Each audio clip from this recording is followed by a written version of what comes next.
เด้อเลิกเรียนถึงคืนนะบ่นอนมื้อนี้ให้ว่าเฮินเป็นคนเลี้ยงแน่มื้อนี้บ่าวป้อนนมมานอนน้ำบ่าวบ่อยู่บ่นอนบ่อนเอ้ยแม่มึงนอนนะแม่มึงเอาบ่ไหว้แล้วมาถิ่มให้กูแล้วมานอนกับกูแล้วเอิ้นป้อนนมอยู่นี่นี่กินนมแล้วบ่ติงบ่บาดเนี่ยกินนมแล้วนอนเด้อนี่ล่ะบ่เอ้ยแผ่นเปิดใหม่จะมางามแบบว่าของโตกูนี่บ่แผ่นเปิดโกกูนี่คืองามแท้นั่นพี่น้องเป็นคนเลี้ยงร้านเนี่ยเบิดขึ้นจากบ่ได้เฮ็ดงานจะนั่งเฝ้ามันเด้อแต่คนสินอนบัดนี้จะเป็นคนเอา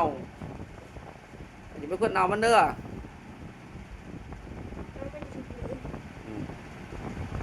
คนเอามันเด้อสินอนเด้อ